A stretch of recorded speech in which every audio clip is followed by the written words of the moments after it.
Hey everyone, welcome to my channel. My name is Liz. Thanks so much for coming or coming back, whichever one you are. Thanks so much. And I just wanted to say that I see your comments, I see your DMs, I see your emails, I see all of that. And I just want to say thanks so much for reaching out to me and talking to me about how like you're trying to grow closer to God and all that. And then some of you guys are reaching out to me with your problems. And I just really wanted to put this out here. I know that we're in a new year. It's 2017. New year, same God.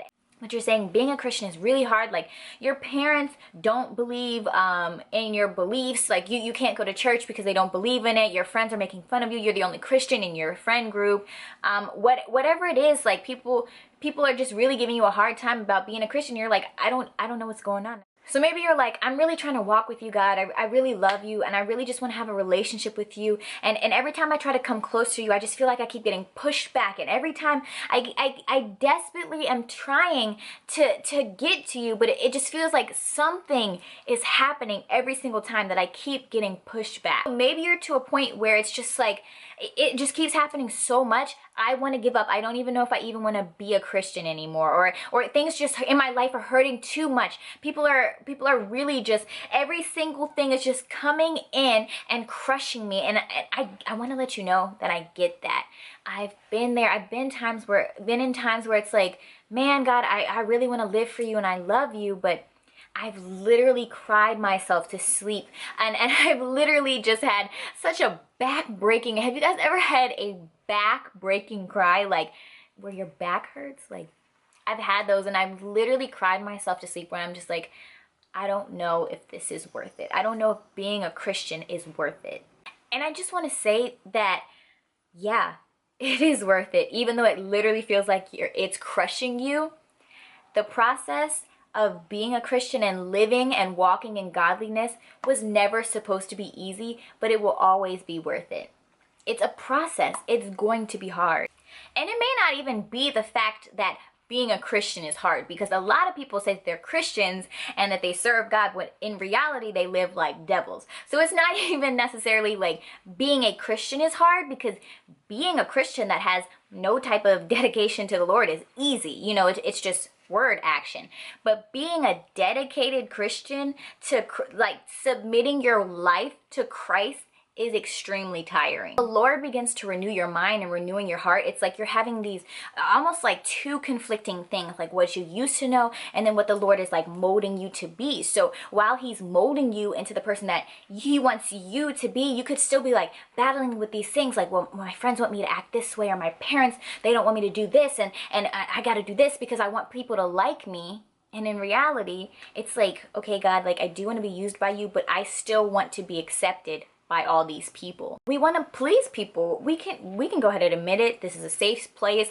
We want to please people. We don't want to be weird, and we don't want to be an outcast. You know what? In your friend group, maybe being a Christian is fine until your convictions start to go against someone else's lifestyle. But as soon as you allow God to really renew your mind and you're starting to see things and you're like, hey, like before this was okay, but now that the Lord is like shifting my heart towards him, I'm having these deep convictions, and that's when they start to hate you, because the darkness in them and the light in you are conflicting and they're fighting, and it's almost to a point like, well, I want to be light in their lives, but I don't want to hurt their feelings. Like this is hard. There's so many aspects of how being Christian is hard, you know? When it really starts to get deep, like when people that you love starts talking about you behind your back, people that said that they would do anything for you starts talking to you, talking about you behind your back because you serve this God. And I've had that. I've had this girl that I literally called my sister. Like we were so close. Like we had so many things in common, and I was like, this is my little sister. Like I love you, blah, blah, blah. But as soon as I started to come to Christ, she started talking about me so badly, and it hurt me so badly because we were so close, and I was just like, I was like, what is this worth it? Like, is this worth it? Because I feel like I'm literally being hated by so many people. And I think a common misconception that we have in Christianity is that we think like this life is going to be so easy and we shouldn't have any trials, but it's like we get into this thing, we say, yes, Lord, I want you to be my savior, but we never count the cost of what it means to be a disciple of Christ. And maybe you're like, what? Like, grace and salvation are free to those who believe in Jesus Christ. Jesus died so that we can live in him. That is true. Grace and salvation are free. You don't have to work for that. What I'm saying is that there are other things that Jesus said that we kind of just let slide and we don't really think about what he says. But he says, if anybody wants to be my disciples, they must deny themselves, pick up their cross daily, and follow him. Counting the cost doesn't mean standing by the cross while you're like, yes, he died for me. Jesus died for me so that I can live because his grace is sufficient for me. So now I get to sit here and chill out. Like, no, that's not counting the cost. Like, that's not being his disciple. It's realizing that the journey to the cross was extensive. It was rigorous and it cost Jesus a lot. He was lied on. He was beaten. He was bruised. He was made fun of. What was free for us cost Jesus his entire life. So if we're supposed to pick up our cross and follow him, and that's to show that we're truly his disciples, doesn't that mean that it's going to require something from us as well? Maybe even physical trials, emotional trials, mental trials, spiritual trials in some sense. And I don't think we understand the true process of what it meant to go from not being on the cross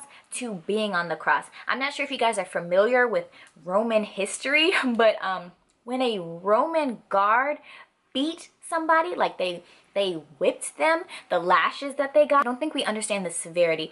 These people were trained executionists. 40 lashes were believed to kill somebody. So Jesus received 39 lashes. It's not just like, oh, I'm just gonna keep hitting him. No, it's because it's the fact that the Roman guards literally put their entire force into beating somebody, because if someone in authority authorized that 40th lash and the person that was getting the lashes did not die, the guard would then die. So could you just imagine the trauma that happened to Jesus's body? Could you imagine not only getting 39 lashes, but then picking up this heavy wooden cross and it being on your back that is open and exposed, and you carrying it for miles to then get to the place where this big crucifixion is going to happen, and not just to be crucified and just hung up on the cross, but to be literally nailed to the cross? That's hard. So when you tell God that you'll follow him anywhere, what does that really mean? Because if you're following him to the cross, that means you could eventually be following to your death. So if you're going to say, Jesus, I surrender all to you, where you go, I'll go, you should really mean it. You should really count the cost. There's a possibility that us desiring to be Christ-like would also have to lay down something in our lives, our selfish desires, our wants, our emotions, our thoughts, so that we can replace our desires for Christ's mission. That doesn't sound easy at all. And I think a common misconception that we get again in Christianity is that we believe that once we become Christians, everything's amazing. It's teddy bears and it's popsicles. When in reality, I'm not going to lie to you, the gospel, the whole story of the gospel was ending in suffering so that others could be free. The gospel is about suffering. There's a cost for the cross. And you know, we can't preach this cheap gospel, this cheap grace in which we preach grace without the cross. That's not what it is. That's not what this is about. That's not what Christianity is. John 3:30 says that we must decrease and he must increase. So I don't know what part of denying myself sounds fun, but it isn't fun, but it's worth it. Being a Christian isn't always easy, but it's worth it.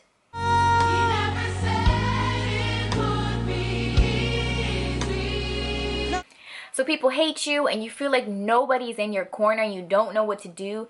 Congratulations. People hated Jesus too. Like, join the club. This is the club. We're all hated. The Bible talks about if someone does not hate their own father, mother, sister, brother, even their own lives, they're not worthy of being his disciples. Now, does that mean we're supposed to literally hate our family members and to hate everybody? No. We're supposed to love all people, but we're not supposed to love people more than we love God. We're not supposed to seek the approval of people more than we seek the will of God. If we seek people over seeking God, then we're clearly not his disciples. He wants us to be complete and whole and only seek after him. I don't know what's going on in your life. Maybe you're really going through something and that's a blow. Maybe people really do hate you and you feel alone. That's a blow. Maybe you're very depressed and you don't know what to do and that's a blow. Maybe you feel like giving up and that's a blow. And you just feel like all these things are starting to add up and it's starting to become unbearable. But I want to let you know that 39 lashes will not kill you. And the only person that can give the authority to put something on you that can kill you is God. So when it feels unbearable, hold out. When it feels like you're gonna die, hold out. There's good and there's glory in your pain. Maybe you're saying like, I can't take this anymore. I feel like I'm gonna die. And I just really want to tell you to hold out and to understand that there's more coming. And when I think about that, I just think of the story of Job. He was this man and the Lord was like having a meeting and then the devil comes and he's like, what's up? Like, I'm here. And the Lord's like, have you seen my servant Job? And he's like, if you keep him pretty guarded, but if you took everything from his life, he would surely curse you. So he's like, you know what? Go ahead and take things from him. Go ahead and test him, but don't harm him. You don't have the authority to kill him. So he got everything taken away from him. His family died. His flock died. His house was gone. His riches were gone. He was sitting there literally agonized with boils on his body from head to toe. Literally agonized. And his friends were saying, you've surely done something, so why don't you just curse God and die? But Job knew that he was walking in righteousness. He knew that he was not going against the will of God, and he refused to curse God, and he just decided to hold out and to hold on. And guess what? He got rewarded with more than what he had before because he knew he was walking in righteousness. And although there was persecution, although he felt like he was going to die, although he had everything taken away from him, although he felt like he was literally breaking, he remained faithful to God. And that's what we have to do. Are you going to curse God and turn away from him? Or are you going to walk in righteousness regardless of what it looks like and regardless of what it feels like? Because our feelings are only temporary. I can be happy like in 5 seconds and I can be angry the next. But you know what? My joy and my content in resting in the Lord is something that sustains me. And it keeps me going. And that's how I know I can have faith in God, that where even if it literally feels like everything is crushing me, I still know that walking in righteousness and leaning on the Lord is better than turning away and just giving up. So are you going to go through hard things? Of course. But I just want to let you know that being persecuted for your faith and suffering is not a mark of being far away from God. When you are being persecuted and suffering for your faith, you're a lot closer to God than you could ever believe. You will be persecuted for your faith because Christ was persecuted. So take it as an honor to be able to suffer on behalf of the gospel and know that your faith is being built up every time you continue to lean in him. You trusting in God's process, you don't know what you're doing. You could be breaking up the rocky ground in someone's heart, but if you just give up, maybe no one will come behind you and do what they have to do. You don't know what part of the process you're in. So you could be literally just breaking the gravel. The Lord is using you to break the gravel around someone's heart, and then somebody else comes in and they till the ground, and somebody else comes in and they plant the seed, and somebody else comes in and waters, and then they till the ground again, and then the Lord gets the harvest. You never know what your life is an example of. You never know what if you literally praying for people that hate you and trusting God in the process is doing. We do things for the one. We do things so that possibly somebody will come to know Christ. Even if they come to know Christ because they see us suffering, yet we never give up. We have to be faithful. We have to be faithful. Really, Bronx?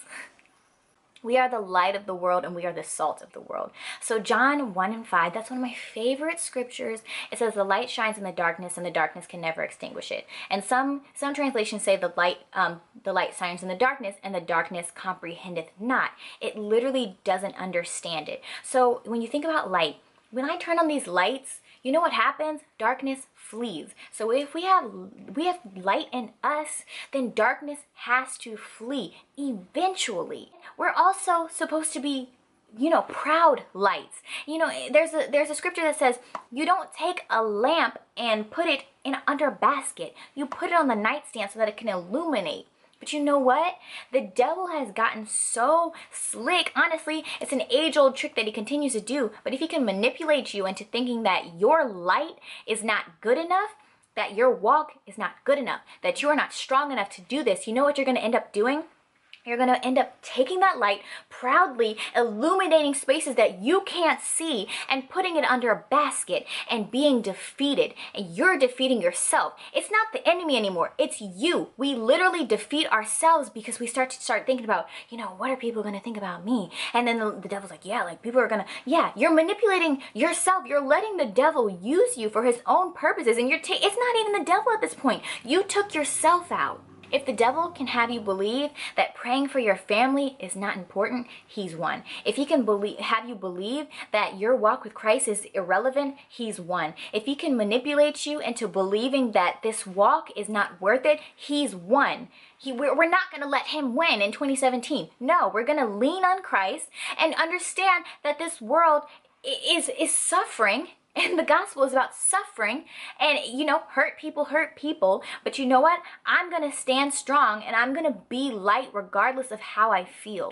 Being a Christian is hard, but it's not hard every day. It's not hard every second. It's hard, but it's not unbearable.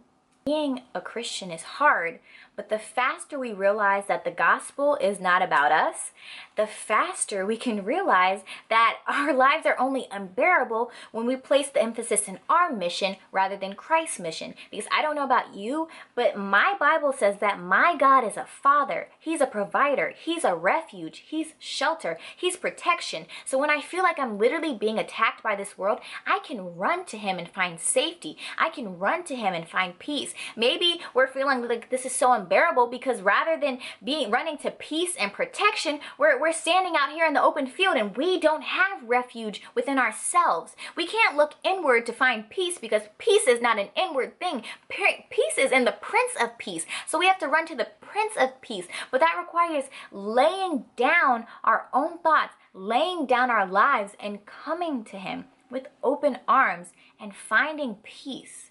So you know what? Yeah, they're shooting arrows at me. They're shooting darts at me. They're doing all these things. And it would hurt me if I wasn't already content in my hiding place. It would hurt me if I was just out here and feeling insecure about myself, but the Lord has given me identity. It would hurt me if I was some weak person, but in him I'm strong. Do you see that everything would just be easier if rather than depending on ourselves, we just really depended on Christ like we say we do? And so instead of pretending, we actually really run to him in times of trials. Yeah, it's still gonna hurt, but guess what? I still find peace, love, joy, contentment, kindness in him. I find everything in him. So he says, come to me and I will give you rest. And we're just like, no, it's cool. I got this. Like, I'm a good Christian. I've got this. And then wonder why it feels like we're losing. We've got to run to him and we've got to get over ourselves, because in reality, them hating you and them rejecting you is not them rejecting you. It's them rejecting Christ. But of course, we want to be so egocentrical that we make it about us because we were the vessels that were used. No. They're not rejecting you. They're rejecting Christ. And Christ gets rejected daily.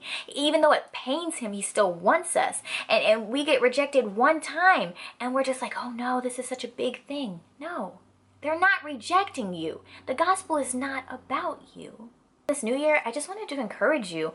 I know that it's hard. I know there's going to be times where you cry yourselves to sleep, where you want to give up. I have those days too. I'm not some perfect Christian that's just like every day like, oh, everything is great. No, I cry out. I lament. I am in pain. And then I realize that it's not about me. Regardless of the circumstance, in the trials, in the pain, in the agony, in the hurt, I can still have a place to run, and I still have a Father that blesses me. So yeah, it's a new year, but I just want to encourage you to keep walking in the faith.